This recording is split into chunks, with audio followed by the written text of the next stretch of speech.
জাহান্নামের আগুন যদি মানুষের হাতের আঙ্গুলের আগায় লাগিয়া যায়, ওই হাতের আঙ্গুলের আগায় লাগার সাথে সাথে ওই মানুষটার কলিজা ভুনা হইয়া গন্ধ বাহির হইয়া যায়। এমন আযাব জাহান্নামের, এমন আযাব। এই জন্য আল্লাহ তাআলা বলে, ইয়া আইয়ুহাল্লাযীনা আমানু কু আনফুসাকুম ওয়া আহলিকুম নারা। দুইটা জিনিসের কথা আল্লাহ তাআলা আয়াতের ভিতরে বলেছেন। এক নম্বরে নিজের নফসটাকে জাহান্নামের আগুন থেকে বাঁচাও। নিজের নফসটাকে প্রথমে জাহান্নামের আগুন থেকে বাঁচাইতে হবে রে মুসলমান ভাই। আল্লাহ পাক রব্বুল আলামিন ওই জাহান্নামের আগুন থেকে বাঁচার জন্য দুনিয়ার ভিতরে অনেক রাস্তা আল্লাহ তাআলা খুলিয়া দিয়েছেন, ঠিক না ঠিক? আল্লাহ পাক রব্বুল আলামিন বলেন, ওই কিয়ামতের ময়দানে সর্বপ্রথম যেই জিনিসটার হিসাব আল্লাহর কাছে দেওয়া হবে, আল্লাহ রাসূল বলেন, আউয়ালু মা ইউহাসাবু বিহিল আবদু ইয়াউমাল কিয়ামাতিস সালাহ। নামাজের হিসাব আল্লাহ তাআলা সর্বপ্রথম কিয়ামতের ময়দানে নেবেন। আরে মুসলমান, নামাজ, as-সালাত, নামাজ হলো ইবাদতের ভিতরে সবচেয়ে মূল ইবাদত।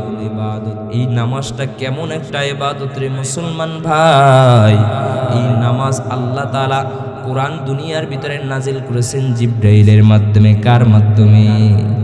আল্লাহ পাক রব্বুল আলামিন কোরআন, এত দামি কোরআন, সেই কোরআন আল্লাহ তাআলা ওই আসমান থেকে লৌহে মাহফুজ থেকে আল্লাহর রাসূলের সিনা মোবারকের ভিতরে ওহির মাধ্যমে আল্লাহ তাআলা কোরআন নাজিল করেছেন। আর নামাজ আল্লাহ পাক রব্বুল আলামিন তার নিজের কাছে নিয়ে আল্লাহর রাসূলকে হাদিয়া দিয়েছেন। বলেন সুবহানাল্লাহ। আর জোরে চিল্লায় বলো সুবহানাল্লাহ। ও মুসলমান, কেমন ইবাদত নামাজ! এক ওয়াক্ত নামাজ নয়, আল্লাহ তাআলা 50 ওয়াক্ত নামাজ দিয়েছিলেন রাসূলকে। আমরা ঘটনা সবাই জানি, ঠিক না বে ঠিক? কিন্তু 50 ওয়াক্ত নামাজ যদি বান্দা ফরজি হইয়া যেত, কি অবস্থাটা হইতো? 5 ওয়াক্ত নামাজ ঠিক মতো আদায় হয় না। প্রতি দৈনিক 5 ওয়াক্ত থেকে 4 ওয়াক্ত, অনেকের আছে 5 ওয়াক্ত ছুটিয়া যায়, ঠিক না বে ঠিক? আল্লাহ রাসূল সাল্লাল্লাহু আলাইহি ওয়াসাল্লাম 5 ওয়াক্ত নামাজ নিয়ে আল্লাহ তাআলার কাছ থেকে আসতেছে। আল্লাহ তাআলা পিছন থেকে ডাক দিয়া বলে, ইয়া রাসূলুল্লাহ, ইয়া রাসূলুল্লাহ, শুনেন, আপনার উম্মতেরা যদি এই 5 ওয়াক্ত নামাজ ঠিকমতো আদায় করতে পারে, আমি আল্লাহ তাআলা ওয়াদা করতেছি, আমি আল্লাহ তাআলা ওই উম্মতের আমলনামায় 50 ওয়াক্ত নামাজের সওয়াব দিয়া দেব। বলেন সুবহানাল্লাহ। ও মুসলমান, আল্লাহ পাক রব্বুল আলামিন ওই জাহান্নামের ভিতরে বান্দাদেরকে দিতে চান না। কারণ জাহান্নাম আল্লাহ তাআলা বানাইছেন, আল্লাহ তাআলা নিজেই জানেন যে জাহান্নাম কত কঠিন জাহান্নাম। ওই জাহান্নামের ভিতরে এত আযাব, এই জন্য আল্লাহ তাআলা বলেন, ইন্না আযাবি লাশাদীদ। জাহান্নামের আযাব হলো বড় কঠিন আযাব, এমন কঠিন আযাব। ও মুসলমান ভাই, ওই কঠিন আযাবের ভিতরে মানুষকে যখন পতিত করা হবে, আল্লাহর রাসূল সাল্লাল্লাহু আলাইহি ওয়াসাল্লাম হাদিসের ভিতরে বলেন, জাহান্নামের আগুনটা হবে কালো বর্ণের আগুন। কি বর্ণের? কালো বর্ণের আগুন, যে দুনিয়ার আগুনের চাইতে হাজার হাজার গুণ তাপ বেশি। ওই আগুনের ভিতরে যখন মানুষকে দেওয়া হবে, মানুষ এক মায়ের গর্ভের 2 ভাই, এক ভাই আর এক ভাইয়ের পিঠ এক ভাইয়ের পিঠের সাথে লাগিয়া থাকবে, কিন্তু এক ভাই আর এক ভাইকে দেখতে পারবে না। এমন কঠিন আযাব জাহান্নাম। ওই জাহান্নাম থেকে বাঁচার জন্য আল্লাহ পাক রব্বুল আলামিন দুনিয়ার ভিতরে বহুত রাস্তা খুলিয়া দিয়েছেন। বান্দা কিভাবে জাহান্নাম থেকে বাঁচবা? এক নম্বরে আল্লাহ তাআলার ইবাদত, নামাজ। আল্লাহ তাআলা বলেন, ইয়া আইয়ুহাল্লাযীনা আমানু কু আনফুসাকুম ওয়া আহলিকুম নারা। আল্লাহ তাআলা বলে, বান্দা ওই জাহান্নাম থেকে নিজের নফসটাকে বাঁচাও। নিজের নফসটাকে কিভাবে বাঁচাইবা? আমি আল্লাহ তাআলার ইবাদত দিয়ে ওই জাহান্নামকে বাঁচাইতে হবে। ওই জাহান্নাম থেকে আমি আল্লাহ তাআলার ইবাদত দিয়ে জাহান্নাম থেকে ফিরে আসতে হবে। আল্লাহ পাক রব্বুল আলামিন গোটা পৃথিবীর মানুষদেরকে জানায়া দেন, ইয়া আইয়ুহান নাস উবুদু রাব্বাকুমুল্লাযী খালাকাকুম। হে দুনিয়ার মানুষ সকল, তোমরা তোমার রবের ইবাদত করো, যেই রব তোমাদেরকে সৃষ্টি করেছে। আমাদেরকে সৃষ্টি করেছেন কে? আল্লাহ। আমাদেরকে সৃষ্টি করেছেন কে? আল্লাহ একজন আছে, আমরা বিশ্বাস করি। কে কে একটু হাত জাগায়া দেখায়। দুনিয়ার ভিতরে যে এরকম ভাবে লাইট যদি জ্বালানো হয়, লাইট যদি জ্বালাইতে চান কারেন্টের প্রয়োজন আছে, ঠিক না বেঠিক? কারেন্ট ছাড়া লাইট চলবে না, কারেন্ট ছাড়া মাইক চলবে না।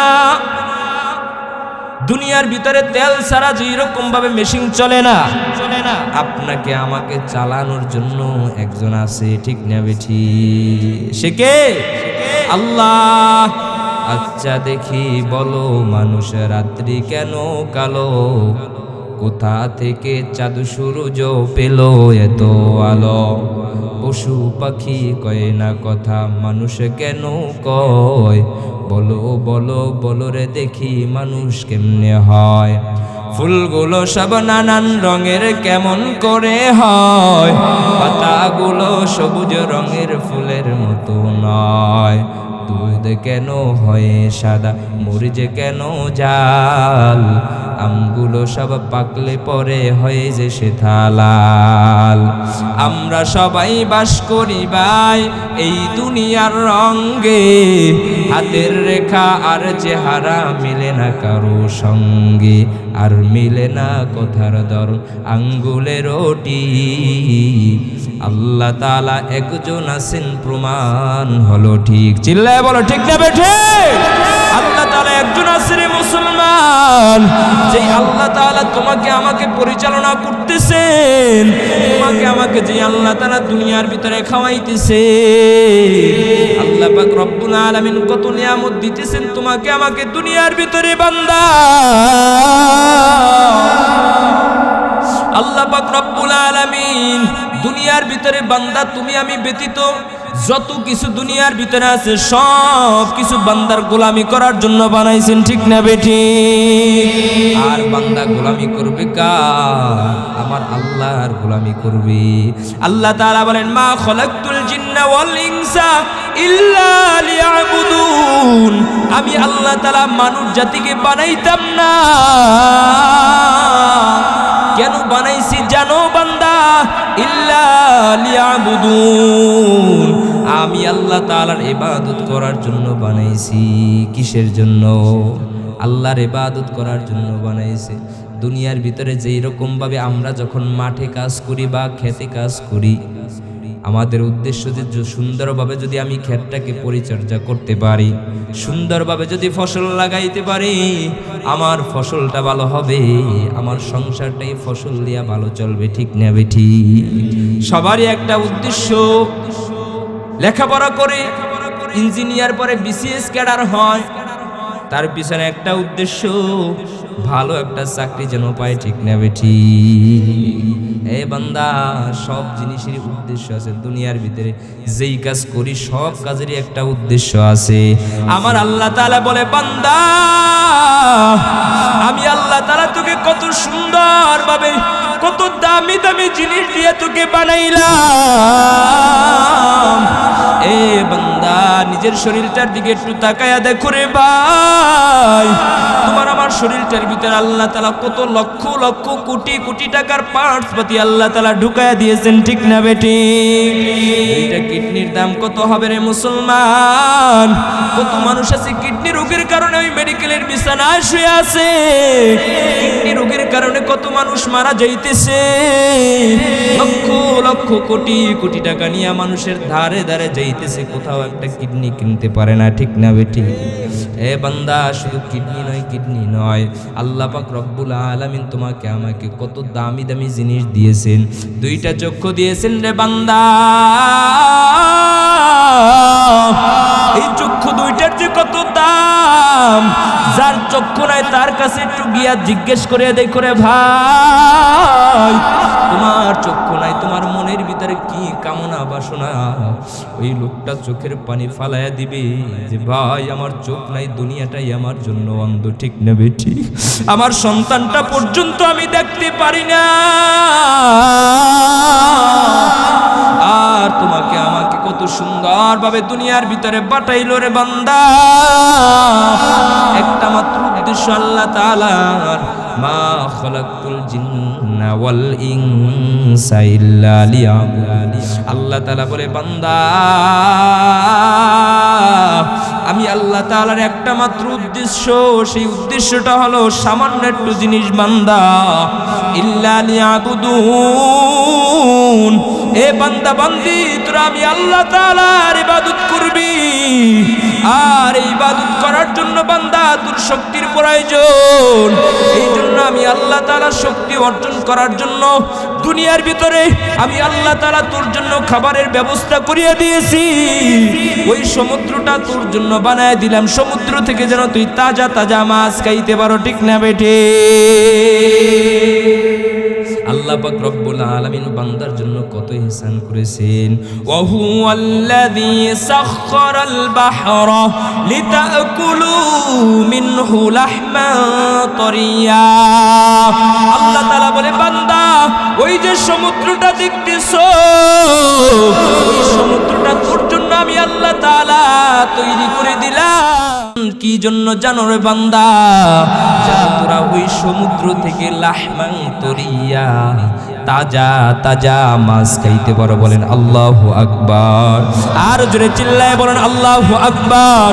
ও বরিশালের মুসলমান, আল্লাহ পাক রব্বুল আলামিন কত মাছ ওই সমুদ্রটার ভিতরে সৃষ্টি করিয়া দিল তোমার আমার জন্য। ওই পোর্ট রোডের ভিতরে যান, প্রতি দৈনিক দেখবেন কত রং বেরঙের মাছ পোর্ট রোডের ভিতরে আসতেছে, ঠিক না বেঠি? কার জন্য বানাইছে? বান্দার জন্য, বান্দার জন্য। এ বান্দা, তুমি আমি যেন সুন্দরভাবে তরুতাজা খাইয়া যেন আমাদের শরীরটাকে শক্তিশালী বানাইয়া আল্লাহর পায়ে যেন সুন্দরভাবে ইবাদত করতে পারি, সেজদা দিতে পারি, সেই জন্য আল্লাহ তাআলা এত কিছুর ব্যবস্থা করিয়া দিয়েছেন, ঠিক না বেঠি? এই জন্য ইবাদত করতে হবে কার? আল্লাহর ইবাদত করতে হবে রে বান্দা। যদি জাহান্নাম থেকে বাঁচতে হয়, কিন্তু বান্দা আউট, ইবাদত তো বাদ, সুন্নাত তো বাদ, ফরজ, এই ফরজ ইবাদতটা পর্যন্ত বান্দা ঠিক মতন করতে পারে না। সুন্নাত তো দূরের কথা, ফরজ ইবাদত 5 ওয়াক্ত নামাজ, এই 5 ওয়াক্ত নামাজ আমরা ঠিক মতো আদায় করতে পারি না, ঠিক না বেঠি?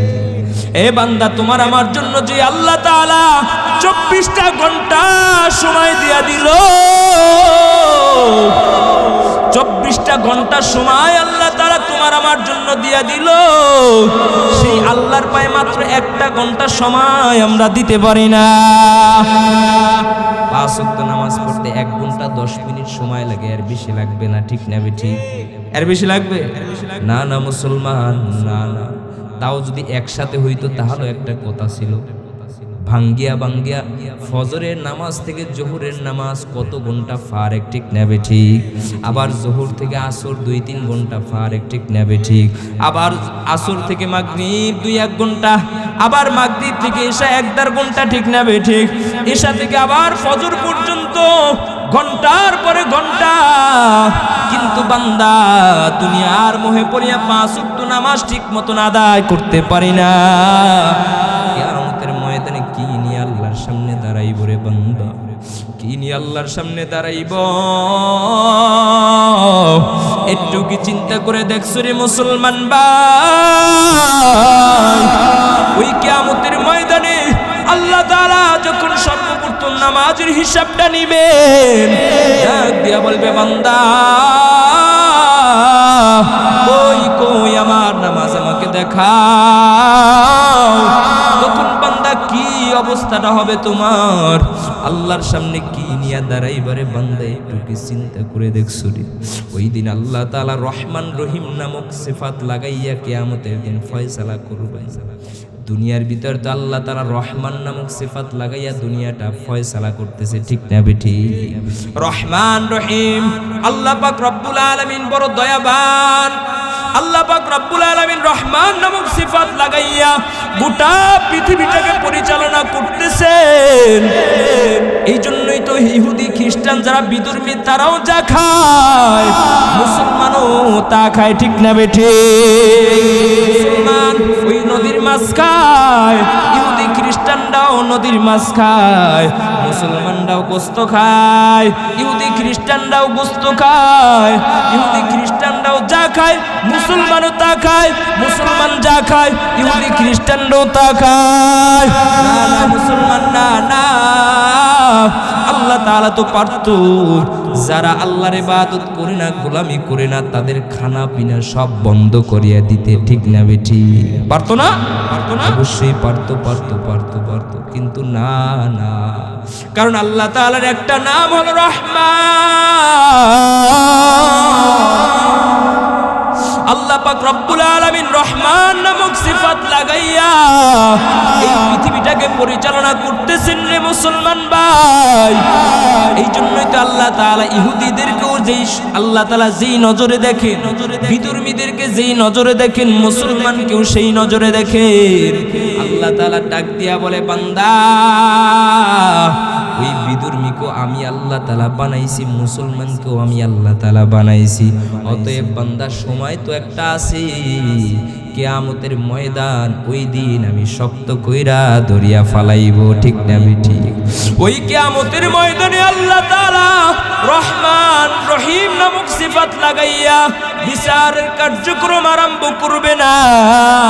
ওই দিন আল্লাহ তাআলার আরেকটা নাম, আল্লাহ তাআলার আরেকটা নাম হলো কহ্হার নামক সিফাত লাগাইয়া আল্লাহ তাআলা কিয়ামতের ময়দানে হিসাব নিকাশের কার্যক্রম আরম্ভ করবে। মুসলমান আল্লাহ তাআলা ডাক দিয়া বলবে কোথায় আমার এই বান্দাগুলো, কোথায় যারা দুনিয়ার ভিতরে বৈশা আমি আল্লাহ তাআলার নিয়ামত ভোগ করিয়া দুনিয়ার ভিতরে বৈশা মাস্তানি করেছো, দুনিয়ার ভিতরে বৈশা আমি আল্লাহ তাআলার নাফরমানি করেছো, দুনিয়ার ভিতরে বৈশা আমি আল্লাহ তাআলার ইবাদত করো নাই, আমি আল্লাহ তাআলার নিয়ামত ভোগ করেছো কিন্তু আমি আল্লাহ তাআলার পায়ে সিজদা দাও নাই, মসজিদের বারান্দায় যাও নাই, কোথায় কোথায় আয় আয় আয় আয়, আজকে একটা একটা হিসাব দিয়া তারপর আমি আল্লাহর কাছ থেকে যাবি,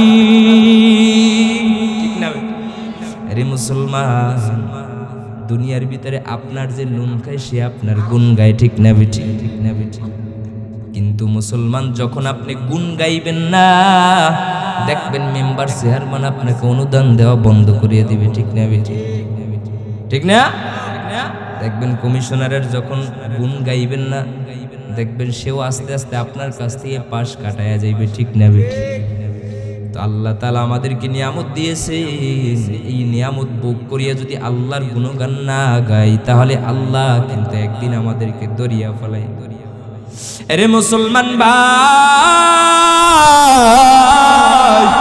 এই জন্য আল্লাহ তাআলা বলে বান্দা, আল্লাহ তাআলা প্রতি দৈনিক 5 বার বান্দাকে ডাকতে থাকেন। কয়বার? 5 বার আল্লাহ তাআলা প্রতি দৈনিক বান্দাকে ডাকেন। কিসের মাধ্যমে? মুয়াজ্জিনের মাধ্যমে আল্লাহ তাআলা প্রতি দৈনিক বান্দাকে ডাকেন। আল্লাহ তাআলা জোহরের সময় ডাক দেয়, হাইয়া আলাস সালাহ, বান্দা আয় আয়, আমি আল্লাহ তাআলার দরবারে আয়, আল্লাহর পায়ে আসে সিজদা দে, যখন বান্দা জোহরও আসে না, ফেরেশতাদেরকে আল্লাহ তাআলা অর্ডার দেয়, ফেরেশতা তারা আমি আল্লাহ তাআলার বান্দার আমল নামায় গুনাহ লিখিস না, দেখি আমার বান্দা আমার ডাকে সাড়া দিয়ে আসরের সময় মসজিদে আয় কিনা। যখন আল্লাহ তাআলা আবার মুয়াজ্জিনের মাধ্যমে আসরের সময় ডাক দেয়, হাইয়া আলাস সালাহ, আয় আয় বান্দা। যখন বান্দা আসরে আসে না, আল্লাহ তাআলা আবার ডাক দিয়ে আবার ফেরেশতা থাম, গুনাহ লিখিস না, দেখি আমার বান্দা মাগরিবের সময় আসে কিনা। যখন বান্দা মাগরিবও আসে না, আল্লাহ তাআলা ফেরেশতাকে ডাক দিয়া বলে, ফেরেশতা লিখিস না, লিখিস না, দেখি আমার বান্দা ইশার সময় আসে কিনা। যখন মুয়াজ্জিন ডাক দেয়, হাইয়া আলাস সালাহ, আরে বান্দা যখন ইশার সময় আসে না, আল্লাহ তাআলা ফেরেশতাকে ডাক দিয়া বলে, ফেরেশতা আমার বান্দা আমি 5 বার আমার বান্দাকে ডাকলাম, কিন্তু একবারও আমার বান্দা আমার ডাকে সাড়া দিল না রে ফেরেশতা। লাখ লাখ ওই বান্দার আমলনামায় লিখিয়া নে। আল্লাহ পাক রব্বুল আলামিন 5 বার বান্দা তোমাকে আমাকে ডাকে। আল্লাহ তাআলা চায় না বান্দাকে জাহান্নামের ভিতরে দিতে। এ বান্দা আল্লাহ তাআলা যেভাবে হোক বান্দাকে জান্নাতের ভিতরে নিতে চায়। এই জন্য সহজে গুনাহ বান্দার আমলনামায় লেখা হয় না। মুসলমান ভাই, এই জন্য জাহান্নামের আগুন থেকে নিজের নফসটাকে বাঁচাইতে হবে। শুধু নিজের নফসটাকে জাহান্নামের আগুন থেকে বাঁচাইলেই হবে না। আল্লাহ তাআলা আয়াতের ভিতরে বলেন, কু আনফুসাকুম ওয়া আহলিকুম নার, নিজের নফসটাকে জাহান্নামের আগুন থেকে বাঁচাও, তোমার আহাল পরিবার পরিজনদেরকেও জাহান্নামের আগুন থেকে বাঁচাও। কাদেরকে? আহাল পরিবার পরিজন, ছেলে সন্তান, ছেলে মেয়ে, আত্মীয় স্বজনদেরকেও জাহান্নামের আগুন থেকে বাঁচাইতে হবে। নিজে একা বাঁচলে হবে না, ছেলে মেয়ে আত্মীয় স্বজনদেরকেও জাহান্নামের আগুন থেকে বাঁচাইতে হবে। হাজী সাহেব হজ করে আসছে, প্রতিদিনই পাগড়ি একটা মাথায় দিয়া যায়, নামাজ একটা হাতে নিয়ে নামাজ পড়তে যায়, কিন্তু ঘরের ভিতরে স্ত্রী নামাজ পড়ে না, সন্তানেরা নামাজ পড়ে না। আছে না? নাই? আছে না? তাবলিগে লাগাই আসছে এক সিল না 40 দিন লাগাই আসছে আয়েশা, পুরা হাজী সাহেব, পুরা দরবেশ, এক ওয়াক্ত নামাজও ছাড়ে না, ইশরাক চাষ সব আদায় করে, রাত্রবেলা উঠে আবার তাহাজ্জুদ নামাজও আদায় করে। ঠিক না বেঠি?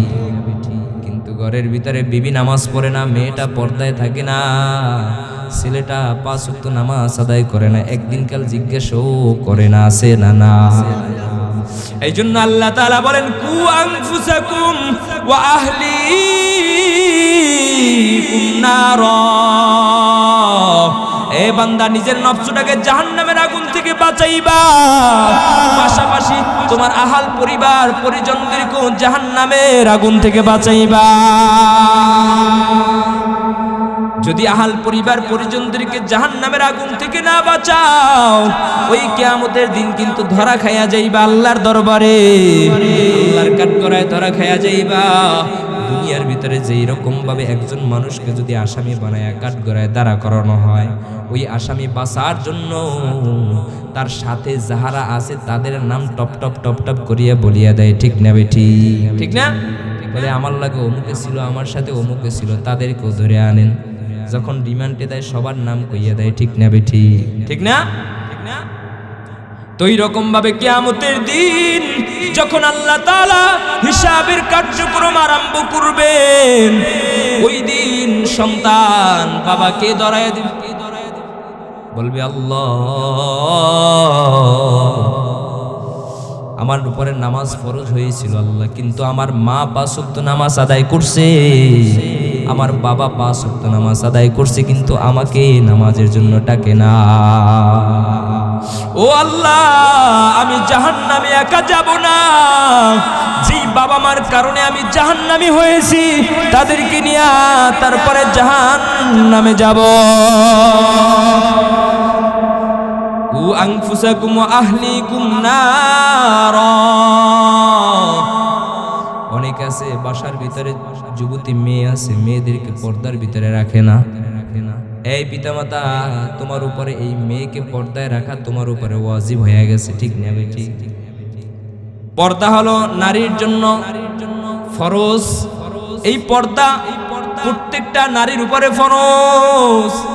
আল্লাহ রাসূল সাল্লাল্লাহু আলাইহি ওয়াসাল্লাম তার বিবিরা পর্দা করেছেন, সেখান থেকেই এই পর্দা আসছে। আল্লাহ রাসূলের উপরে পর্দার আয়াত নাজিল হয়েছে। আল্লাহ রাসূল সাল্লাল্লাহু আলাইহি ওয়াসাল্লাম বলেন, 6 শ্রেণীর মহিলারা জাহান্নামের ভিতরে প্রবেশ করবে। কয় শ্রেণীর মহিলারা? 6 শ্রেণীর মহিলারা জাহান্নামের ভিতরে প্রবেশ করবে। আজকে দেখা যায় কোনো ঘরের ভিতরে 100-র ভিতরে 90টা ঘরের ভিতরে পর্দার কোনো জিনিস নাই, ঠিক না বেঠি? পর্দার কোনো চিহ্নই দেখা যায় না, ঠিক না বেঠি? 100-র ভিতরে 90-95টা ঘরের ভিতরে পর্দা না আছে। আরে পর্দা তো ওই পর্দা যেটা ঘরেও করবে পর্দা, বাহিরেও পর্দা করবে, সেটাকে বলা হয় পর্দা, ঠিক না বেঠি? কিন্তু বাহিরে পর্দা করলা, ঘরের ভিতরে পর্দা করলা না, সেটাকে কিন্তু পর্দা বলে না। বাহিরে যখন বাহির হয় তখন সুন্দর আত্মজা পা মোজা দিয়া হিজাব লাগাইয়া চোখে একটা কালো চশমা দিয়াও বাহির হয়, ঠিক না বেঠি? যেন পরপুরুষের চোখটা না দেখতে পারে, ঠিক না বেঠি?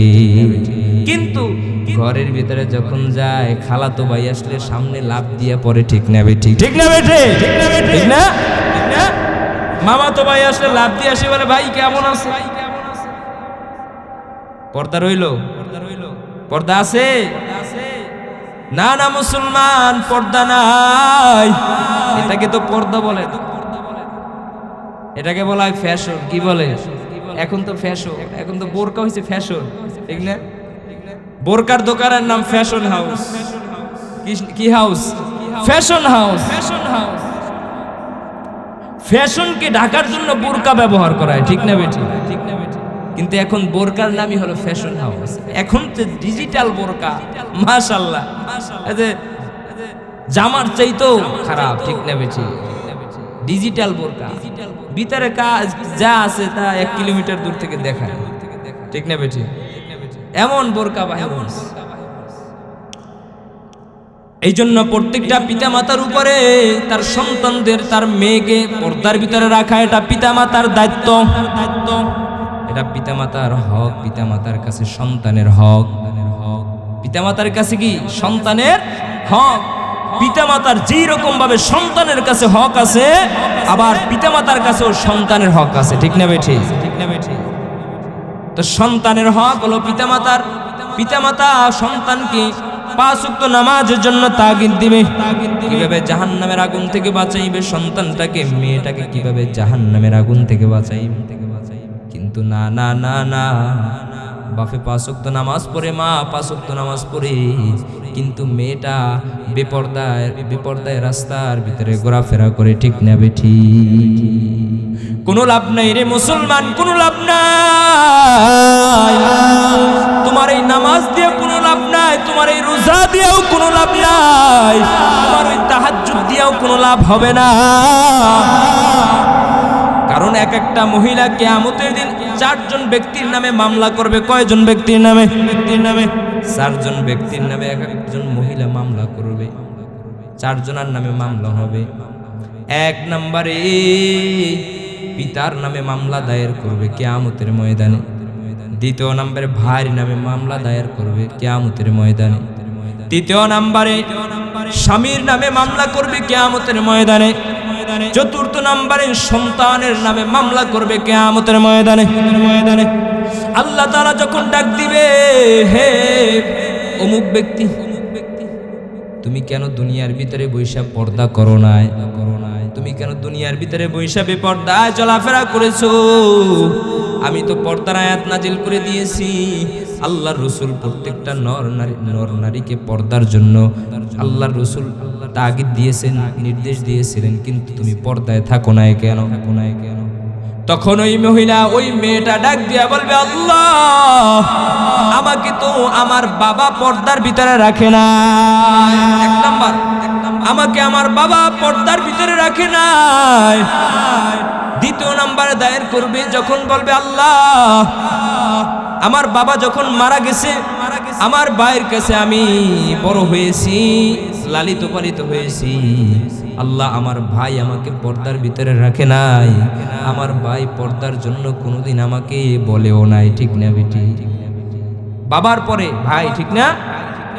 যখন আস্তে আস্তে যুবতী হয়ে যায়, তখন যখন ওই মেয়েকে বিবাহ দেওয়া হয়, ওই মেয়ে বলবে, আল্লাহ, আমার বাড়ির কাছ থেকে যখন আমি পৃথক হয়ে আমার স্বামীর কাছে চলে গেলাম, ও আল্লাহ, আমার স্বামীও আমাকে পর্দার ভিতরে রাখে নাই, আমার স্বামী আমাকে কোনোদিন বলে নাই, ও আমার স্ত্রী পর্দার ভিতরে থাকো, তোমার যা কিছুর প্রয়োজন হয় আমি সব কিছুর ব্যবস্থা করিয়া দিব, কোনোদিন আমাকে বলে নাই। আরো আমার স্বামী আমার দ্বারা বেশি বেশি টিকটক বানাইছে। ঠিক না বেটি? আরে এখন তো ডিজিটাল মনিটাইজেশন পাওয়ার জন্য স্ত্রীরে দিয়ে ব্যবসা শুরু করছে। ঠিক না বেটি? ঠিক না? এখন কি বউ দিয়া বউ ব্যবসা, এটার নাম কি? বউ ব্যবসা। বোঝেন আমরা? বউ ব্যবসা বোঝে? স্বামী ভিডিও করে, স্ত্রী নাচে। ঠিক না বেটি? স্বামী ভিডিও করে আর স্ত্রী কি করে? টিকটক করে। সে সুন্দর গানের লাগে তাল মিলাই নাচে। ঠিক না বেটি? ডিজিটাল যুগ, মনিটাইজেশন, টাকার লোভ এত মানুষের ভিতরে ঢুকছে, টাকার লোভ এত মানুষের ভিতরে ঢুকছে যে নিজের বউ দিয়া ব্যবসা করে। আফসোস, সারা পৃথিবীর মানুষদেরকে দেখাইতেছে নিজের বউ, কোথায় কি আছে সব দেখতেছে মানুষ। ঠিক না বেটি? ও স্বামী, কিয়ামতের ময়দানে কিন্তু তোমার স্ত্রী ধরায়া দিবে, বাসাকটা হাতে ধরাই দিবে। বাসাকটা কি? হাতে ধরাই দিবে, এক কেলা বাস। আল্লাহর কাছে বলবে, আল্লাহ, আমার স্বামী ভিডিও করছে আর আমি নাচছি। বলবে, আমার স্বামী ভিডিও করছে আর আমি টিকটক করছি। ও আল্লাহ, আমার স্বামী তো আমাকে বারণ করে নাই। আল্লাহ, আমার স্বামী আমাকে পর্দায় রাখে নাই। আল্লাহ, আমার স্বামী আমাকে পর্দার জন্য আল্লাহ সব কিছুর ব্যবস্থা করিয়া দেয়। চতুর্থ নাম্বারে ওই মহিলা ডাক দিয়া বলবে, আল্লাহ, আমার স্বামী যখন ইন্তিকাল করেছে তখন আমার সন্তানরা ছিল, কিন্তু আমার সন্তানরা আমাকে পর্দার ব্যবস্থা করিয়া দেয় নাই, আমার সন্তানরা আমাকে পর্দার জন্য নসিহত করে নাই, পর্দার জন্য পর্দায় থাকতে বলে নাই। এই চারজন ব্যক্তির নামে কিয়ামতের ময়দানে একটা মেয়ে মামলা করবে। কয়জন ব্যক্তি? চারজন ব্যক্তির নামে মামলা হবে। এই চারজন ব্যক্তি কিয়ামতের ময়দানে আসামি হয়ে যাইবে। যতই ইবাদত করো, যতই নামাজ পড়ো, কাম হবে না। ওই মেয়ে বলবে, আল্লাহ, আমি এই চারজন ব্যক্তিকে না নিয়ে জাহান্নামে যাব না।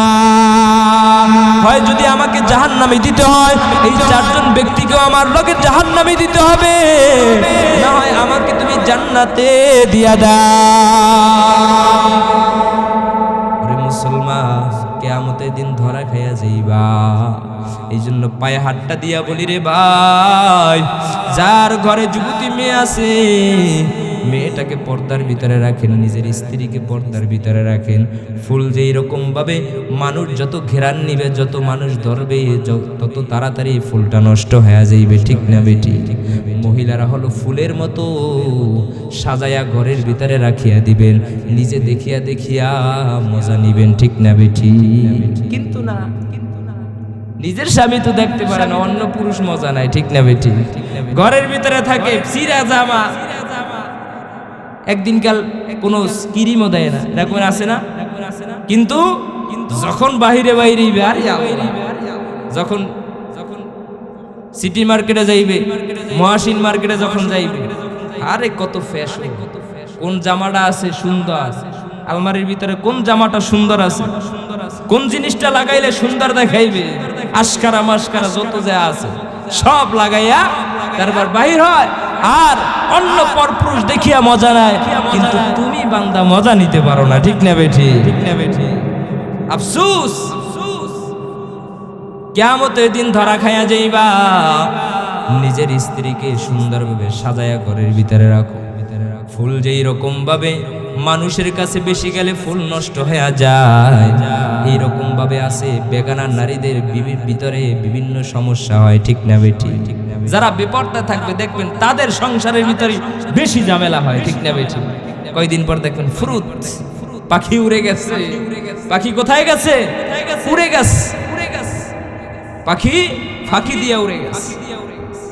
কিন্তু যেই মেয়েটা পর্দার ভিতরে থাকে, যেই মেয়েটা স্বামীর কথা অনুযায়ী ঘরের ভিতরে থাকে, যেই মেয়েটা স্বামীর কথা অনুযায়ী চলে, যেই মেয়েটা পর্দার ভিতরে থাকে, তার অন্তরের ভিতরে কোনোদিন স্বামীকে ছাড়িয়া অন্য পুরুষে যাওয়ার কথা কল্পনাও হয় না। ঠিক না বেটি? এই জন্য মুসলমান ভাই, ঘরের ভিতরে ইসলাম ঢুকাও, নবীর আদর্শ ঢুকাও ঘরের ভিতরে, তোমার ঘরটা একটা জান্নাতি ঘর হয়ে যাইবে। বলেন সুবহানাল্লাহ। হযরত ফাতেমাতুজ জোহরা রাদিয়াল্লাহু তাআলা আনহা, আল্লাহর রাসূলের মেয়ে ফাতেমা রাদিয়াল্লাহু তাআলা আনহা একদিন আলী রাদিয়াল্লাহু তাআলা আনহুকে নিয়ে রাসূলের দরবারে যাইতেছেন। রাসূলের দরবারে গিয়া দেখে আল্লাহর রাসূল বসিয়া বসিয়া কান্না করতেছে। আল্লাহর রাসূল বসিয়া বসিয়া কান্না করতেছে। ফাতেমা রাদিয়াল্লাহু তাআলা আনহা আল্লাহর রাসূলের কষ্ট সহ্য করতে পারেন না। আল্লাহর রাসূলের চোখ বেয়ে বেয়ে পানি পড়তেছে। আল্লাহর রাসূলের দাড়ি মোবারক ভিজে গেছে। আল্লাহর রাসূলের কান্না দেখিয়া ফাতেমা সহ্য করতে পারে না। ফাতেমা রাদিয়াল্লাহু তাআলা আনহাও কান্না করে দিছে। ডাক দিয়া বলে, বাবা, আমি তোমার কলিজার টুকরা ফাতেমা। ও বাবা, তোমার কষ্ট আমি সহ্য করতে পারি না। কি হয়েছে বউ বাবা, একটু আমার কাছে বলো। আল্লাহ রাসূল কথা বলে না, শুধু কান্না করতেছি। অনেকক্ষণ জিজ্ঞাসা করার পর আল্লাহ রাসূল সাল্লাল্লাহু আলাইহি ওয়াসাল্লাম, ও পর্দার অন্তরালের মা, কান্না লাগাইয়া শুনো রে মা। আল্লাহ রাসূল সাল্লাল্লাহু আলাইহি ওয়াসাল্লাম ডাক দিয়া বলে, ও ফাতেমা, আমি কান্না করি। আমি যখন আল্লাহর কাছে গেলাম, মেরাজের রাত্রে যখন আল্লাহর কাছে আমি গেলাম, আল্লাহ তাআলা আমাকে দুইটা স্পট দেখার জন্য অনুমতি দিল। একটা হলো জান্নাত, একটা হলো জাহান্নাম। আমি যখন জাহান্নামের ভিতরে ঢুকলাম, আমি দেখলাম প্রথমে জাহান্নামের একটা স্থানে আমি গেলাম। সেখানে গিয়ে দেখলাম এক শ্রেণীর মহিলা, যাদেরকে আল্লাহ তাআলা লোহার আগুনের আংটা দিয়া চুলের মাধ্যমে ঝুলাইয়া রাখছে। বলেন নাউজুবিল্লাহ। আমি দেখিয়া সহ্য করতে পারলাম না। আমি জিব্রাইলকে ডাক দিয়া বলেন, ও জিব্রাইল, এই যে মহিলাগুলা এরা কারা, যাদেরকে আল্লাহ তাআলা চুলের মাধ্যমে জাহান্নামের আগুনের ভিতরে ঝুলাইয়া রাখছে? চুলটাকে লটকাইয়া জাহান্নামের আগুনের ভিতরে ঝুলাইয়া রাখছে। তাদের মাথার মগজগুলো টকবক টকবক করিয়া ফুটতেছে। জিবরাইল আলাইহিস সালাতু ওয়াস সালাম ডাক দেয়া বলে, ইয়া রাসূলুল্লাহ, এই যে মহিলাগুলা দেখতেছেন, এই মহিলাগুলা ওই সব মহিলা যারা দুনিয়ার ভিতরে বৈশা পর্দা করে নাই, নিজের স্বামীর কথা অনুযায়ী চলে নাই, দুনিয়ার ভিতরে বৈশা রাস্তায় রাস্তায় চুল মেলা দিয়া দিয়া তারপর ঘোরাফেরা করেছে। ও ফাতেমা, এক নম্বরে আমি দেখলাম যে চুলের মাধ্যমে আল্লাহ তাআলা আগুনের ভিতরে ঝোলায় রাখছে। কিছুক্ষণ পর সামনের দিকে আমি অগ্রসর হয়ে গেলাম। সামনে গিয়ে দেখি আর একটা কাণ্ড। দেখি এক শ্রেণীর মহিলা, যাদেরকে আল্লাহ তাআলা তাদের স্তন দুধের ভিতরে আল্লাহ তাআলা লোহার আংটা পরাইয়া তারপরে জাহান্নামের আগুনের ভিতরে ঝুলাইয়া রাখছে। আমি এই আযাব দেখিয়া সহ্য করতে পারলাম না। জিব্রাইলকে ডাক দিয়ে বলেন, জিব্রাইল, এই যে মহিলাগুলা যাদের স্তনের মাধ্যমে আযাব দেওয়া হইতেছে, ও জিব্রাইল এই মহিলাগুলা কারা? জিব্রাইল আলাইহিস সালাতু ওয়াস সালাম ডাক দিয়ে বলে, ইয়া রাসূলুল্লাহ, এই মহিলাগুলো হলো ওই সব মহিলা যারা দুনিয়ার ভিতরে নিজের বুক বাহির করিয়া করিয়া তারপরে ঘোরাফেরা করছে, নিজের বুককে দেখাইছে পরপুরুষকে, নিজের স্বামী থাকা সত্ত্বেও পরপুরুষের সাথে মেলামেশা করেছে। নাউজুবিল্লাহ। আছে না নাই? আছে না? আছে আছে আছে। গোপনে গোপনে কতজনের সাথে সম্পর্ক। স্বামী থাকে বিদেশে, এখানে বৈশা স্বামীর টাকায় চলে, স্বামীর টাকায় খায়, আর মোবাইলে মোবাইলে আরেকজনের সাথে লাইন মারে। ঠিক না বেঠি? আছে না? আছে না? সত্য কথা না মিথ্যে কথা বলছি? মিথ্যে কথা বলছি। আরে মুসলমান 100-র ভিতরে অনেক ঘরের ভিতরে আছে। ঠিক না বেঠি? ঠিক না বেঠি? ডিজিটাল যুগ, মোবাইলের মাধ্যমে সম্পর্ক হয়ে যায়। আল্লাহ রাসূল সাল্লাল্লাহু আলাইহি ওয়াসাল্লাম বলেন, ও ফাতিমা, আমি যখন একটু সামনের দিকে অগ্রসর হইলাম, আমি আরেক শ্রেণীর মহিলাদেরকে দেখলাম, যেই মহিলাগুলাকে আল্লাহ তাআলা এমন ভাবে আযাব দিতেছেন, সেই মহিলাগুলার জিহ্বার ভিতরে আল্লাহ তাআলা লোহার পেরাক লাগাইয়া, লোহার কয়রা লাগাইয়া আল্লাহ তাআলা জাহান্নামের আগুনের ভিতরে ঝুলাইয়া রাখছেন। বলেন নাউজুবিল্লাহ। ওরে মুসলমান, ও পর্দার অন্তরালের মা, কান্না লাগাইয়া শুনো রে মা। আল্লাহ রাসূল জিব্রাইলকে জিজ্ঞাসা করলেন, ও জিব্রাইল, এই মহিলাগুলা কারা যাদেরকে আল্লাহ তাআলা এই আযাবের ভিতরে লিপ্ত করিয়া রাখছে? জিব্রাইল বলে, ইয়া রাসূলুল্লাহ, এই মহিলাগুলা ওই সব মহিলা যারা দুনিয়ার ভিতরে বৈশা স্বামীর সাথে খারাপ ব্যবহার করেছে, স্বামীর সাথে সুন্দর ব্যবহার করে নাই, স্বামীর সাথে কর্কট ভাষায় আচরণ করেছে, স্বামীর সাথে ভালো ব্যবহার করে নাই, সারাদিন সকাল থেকে রাত্র বিকাল পর্যন্ত কাজ করে আসার পর ঘরের ভিতরে যখন স্বামী আসছে, স্বামীর সাথে এমন ব্যবহার করছে, স্বামীর অন্তরের ভিতরে আঘাত লাগছে। ঠিক না বেঠি? আছে না? আছে না? আছে আছে। মুসলমান বহুত ঘরের ভিতরে আছে শান্তি নাই, শান্তি নাই। স্বামীর সাথে এইরকম ভাবে আচরণ করে, এমন মায়ের আছে স্বামীর সাথে এমন আচরণ করে, একজন চাকরের সাথে ওইভাবে আচরণ করে না। ঠিক না বেঠি? আরে স্বামীর পায়ের নিচে স্ত্রীর জান্নাত। আল্লাহ রাসূল বলেছেন, স্ত্রী যদি মারা যায় আর স্বামী যদি বলে যে আমার স্ত্রী আমার কাছে অনেক ভালো ছিল, আমার স্ত্রী আমার কাছে অনেক ভালো ছিল, আমাকে কোনোদিন কষ্ট দেয় না, ওই স্ত্রীকে আল্লাহ তাআলা সাথে সাথে জান্নাতি বানায়া দেয়। বলেন সুবহানাল্লাহ। ও পর্দার অন্তরালের মা, পায়ে হাতটা দিয়া বলি রে মা, কতদিন আর দুনিয়ার ভিতরে বাঁচপারে মা? ওই জাহান্নাম কিন্তু বড় কঠিন জাহান্নাম। ওই জাহান্নাম থেকে যদি বাঁচতে চাও, বিনা হিসাবে যদি জান্নাতে ঢুকতে চাও রে মা, স্বামীর সাথে ভালো আচরণ করো, স্বামীর সাথে ভালো আচরণ করো রে মা, স্বামীর সাথে ভালো আচরণ। না হয় কিন্তু এই কিয়ামতের ময়দানে জাহান্নামের ভিতরে আল্লাহ তাআলা তোমার জিহ্বার ভিতরে লোহার আগুনের পেরাক লাগাইয়া ওই আগুনের ভিতরে লটকায়া রাখবে। আল্লাহ রাসূল সাল্লাল্লাহু আলাইহি ওয়াসাল্লাম কান্না করে চোখের পানি ফালায়।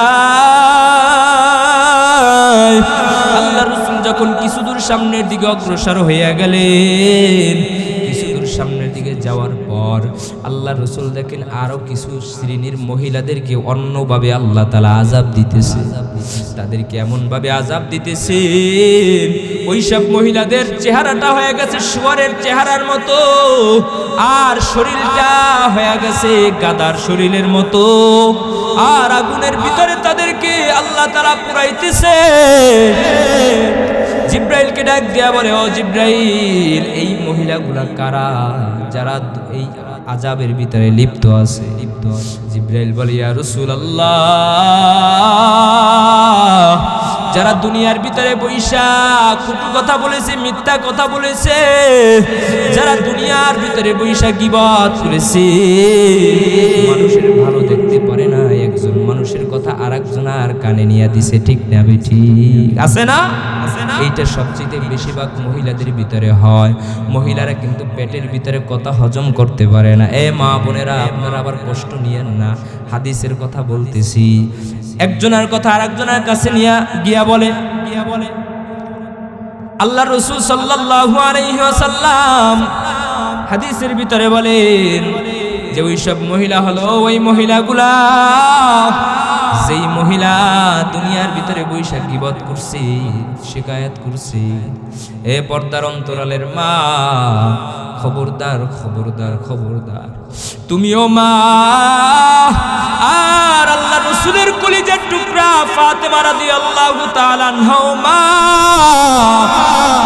কেমন মা ছিল হযরতে ফাতেমা, আল্লাহ রাসূলের কলিজার টুকরা মেয়ে,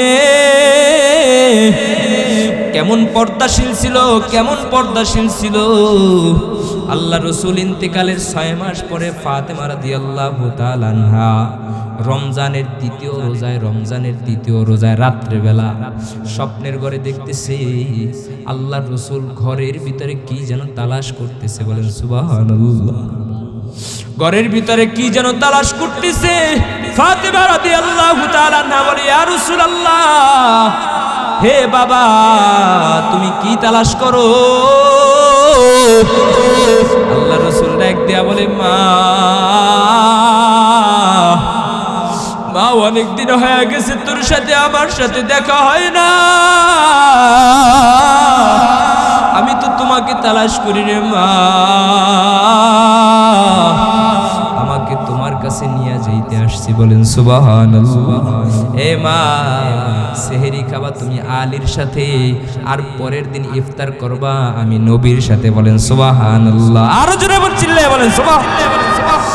স্বপ্নের ঘরে দেখতেছে যে হে মা, তুমি সেহরি খাবা আলীর সাথে, আর পরের দিন ইফতার করবা আমি নবীর সাথে, বলেন সুবহানাল্লাহ। ফাতেমা রাদিয়াল্লাহু তাআলা আনহার ঘুম ভাঙিয়ে গেছে। ঘুম থেকে উঠিয়া বলে, হায় রে হায়। ফাতেমা রাদিয়াল্লাহু তাআলা অনেক অসুস্থ ছিল, জ্বর ছিল শরীরের ভিতরে, অনেক অসুস্থতায় বাসা ভাঙছিল। আল্লাহ রাসূল মারা যাওয়ার পরে সেই শোকে শোকে শোকে শোকে ফাতেমা রাদিয়াল্লাহু তাআলা আনহা অনেক অসুস্থ হয়ে পড়ছে, শরীরের ভিতরে জ্বর ছিল। ফাতেমা রাদিয়াল্লাহু তাআলা আনহা বলে, এ তো সত্য ঘটনা, সত্য স্বপ্ন, কারণ আল্লাহর রাসূলের সূরত শয়তান কোনোদিন ধারণ করতে পারে না, ঠিক না বেঠি? আর আমার বাবা আমাকে নিতে আসছে, এটাও কোনোদিন মিথ্যা হইতে পারে না, ঠিক না বেঠি? অতএব এটা সত্য, আমার হাতে সময় নাই, ইফতার আমি আমার বাবার সাথে জান্নাতের ভিতরে করব, বলেন সুবহানাল্লাহ। বলে, আলীকে কোনো কথা বলা যাবে না, আলী পেরেশানির ভিতরে পড়ে যাই। সেহরির টাইম হয়ে গেছে, সেহরি খাইছি। আলী রাদিয়াল্লাহু তাআলা আনহু নামাজের জন্য মসজিদে চলে যায়। এদিকে ফাতেমা রাদিয়াল্লাহু তাআলা আনহা ফজরের নামাজ আদায় করিয়া, ফাতেমা রাদিয়াল্লাহু তাআলা আনহা তার জীবনে কোনোদিন ইশরাকের নামাজ ছুটে নাই, বলেন সুবহানাল্লাহ। ফজরের নামাজ পড়িয়া একই মুসাল্লায় ইশরাক পড়িয়া তারপর ওই জায়নামাজ থেকে উঠছে, বলেন সুবহানাল্লাহ। কেমন ফাতেমা রাদিয়াল্লাহু তাআলা আনহা ছিলেন, এমনিতে আল্লাহর রাসূল বলে নাই যে আমার ফাতেমা জান্নাতের ভিতরে সমস্ত মহিলাদের সরদারানি হবে, সুবহানাল্লাহ। কেমন ফাতেমা রাদিয়াল্লাহু তাআলা আনহার আমল ছিল।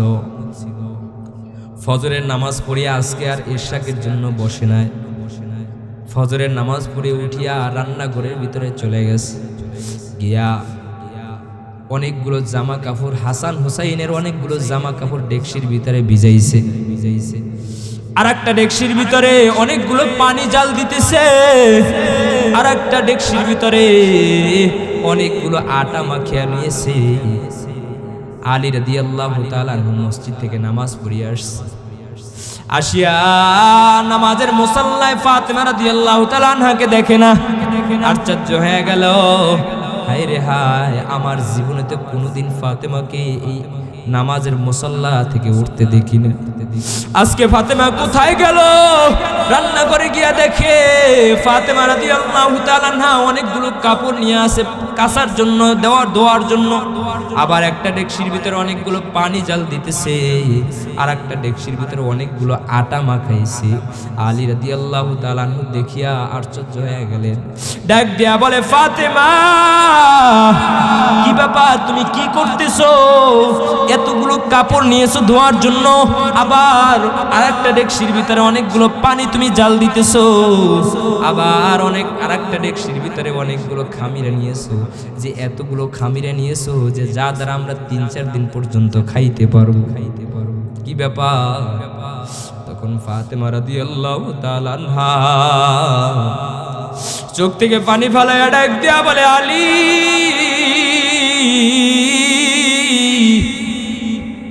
আমি স্বপ্নের ঘরে আমাকে আমার বাবা নিতে আসছিল, আমাকে বলেছে ইফতার করবে আমার বাবা আমার সাথে। বলেন সুবহানাল্লাহ। আলী রাদিয়াল্লাহু তাআলা চোখ থেকে পানি ফেলাই দিছে। হায় রে হায়, আল্লাহর রাসূল যখন নিতে আসছে, এই স্বপ্ন কোনোদিন মিথ্যা হতে পারে না। ফাতেমা রাদিয়াল্লাহু তাআলা আস্তে আস্তে করিয়া তার জ্বর বাড়িয়াও গেল, বিছানায় পড়িয়া গেল, অনেক জ্বর উঠিয়া গেছে শরীরের ভিতরে। সংক্ষেপে বলতেছে, হুজুরে আসছে। আলী রাদিয়াল্লাহু তাআলা আনহুকে ডাক দিয়া বলে, আলী, আপনার কাছে আমার 2টা কথা। এক নম্বরে, ও আলী আমার স্বামী, আপনার ঘরে আসছি, আপনার মনে যদি আমি কোনোদিন কষ্ট দিয়া থাকি, ও স্বামী আমাকে মাফ করিয়া দিয়েন। আলী রাদিয়াল্লাহু তাআলা আনহু ফাতেমা রাদিয়াল্লাহু তাআলা আনহু হাতটা ধরিয়া বলে, ফাতেমা, এই কেমন কথা বলতেছ রে ফাতেমা? তোমাকে আমি আমার ঘরে আনার পর একদিন পর্যন্ত তোমাকে পেট ভরিয়া খাবার আমি খাওয়াইতে পারি না, তারপরও তুমি আমাকে কোনোদিন কোনো কিছু আমার কাছে চাও নাই। ও ফাতেমা, তুমি বলো, তুমি আমাকে কি মাফ করছো নাকি? কত মোহাব্বত স্বামী। ফাতেমা রাদিয়াল্লাহু তাআলা আনহা আলীর কাছে মাপ চায়, আবার আলী রাদিয়াল্লাহু তাআলা আনহু ফাতেমার কাছে মাপ চায়। দুইজনের কান্নার রোল পড়ে গেছে ঘরের ভিতরে। হাসান হুসাইন বাইরে খেলাধুলা করছিল, দৌড়ে আসছে, আসিয়া বলে, মা তুমি কেন কান্না করো? বাবা তুমি কেন কান্না করো? মা বলে, হযরত ফাতেমা রাদিয়াল্লাহু তাআলা আনহা বলে, বাবা তোমরা বাইরে যাও, তোমার নানার কাছে চলে যাও।